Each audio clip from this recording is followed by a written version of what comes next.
Hey, what's up Beam Tribe? James from Brisbane here. So in this video we're going to talk about how to turn your exercise routine into a movement practice and why you should do that. So in a previous video we talked about movement versus exercise and why we should be focusing on building a movement-centric lifestyle and using exercise as a supplement or a tool that can help us build things like strength and mobility and power and resilience and all of these great things that are important to build, and exercise can be an amazing tool to help us do that. But today's society has a bit of a problem with the mindset or approach towards exercise, where many people think that it always has to be some kind of workout where you're huffing and puffing or sweating, burning muscles and burning calories, and usually that's for the outcome or the goal of changing something about the body, so increasing muscle mass or decreasing fat. And this leads to people doing things like high intensity interval training or just pounding the pavement or heavy lifting while they're seeking that sort of workout feeling. And certainly there can be a lot of value in working hard and doing some of those modalities that I just mentioned, but the way most people approach it is actually unsustainable in the long run. And that's because they are focusing on the effect of the workout, so getting exhausted or changing their body, and not focusing on the way they're moving, so that their technique or their efficiency. And they're generally just not getting enough variability either, because they're picking these exercise modalities and just doing that 4 or 5 times a week, so boot camp or running or gym 4 or 5 times a week, and they're not getting a large amount of variability in their life.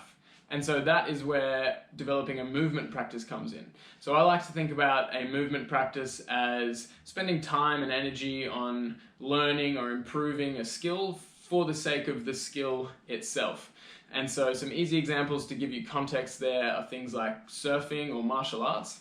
So when people do surfing or they do martial arts, they are practicing a skill because it has some kind of meaning to them. It's practically useful. So in the case of martial arts, they want to be able to defend themselves in a potential future situation or just to feel confident that they could.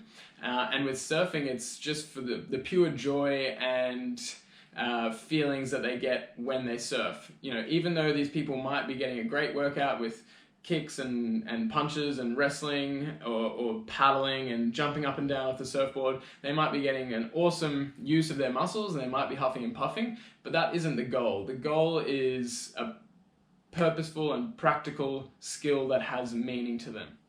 And so with these movement practices, then there always involves some kind of progression. So you need to start with very basic beginner movements and build up towards more and more advanced and complex skills.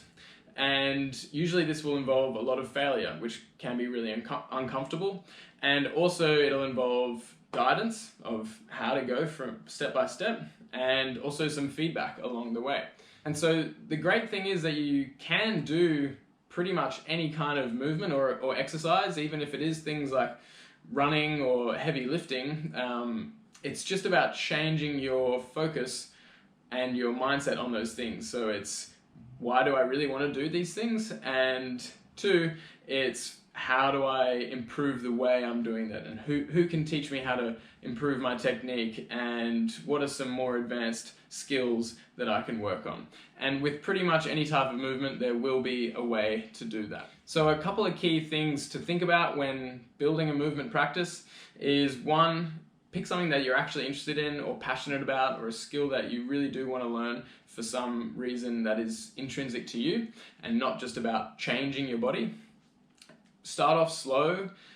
There's an old weightlifting saying, slow is smooth, smooth is fast. So if you can do things slowly with mindfulness and good technique, then you can scale up to higher and higher intensities.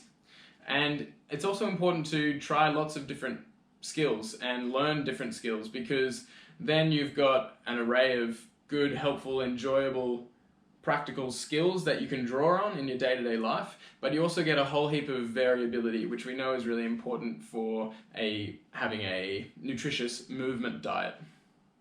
So if you take this approach to exercise and you really focus on those things and turning it into a movement practice, you will just find that your exercise becomes more enjoyable and more sustainable. And along the way, you will need to have a balance of work and play. It's not all about necessarily being just enjoyable or fun. You may need to work and play.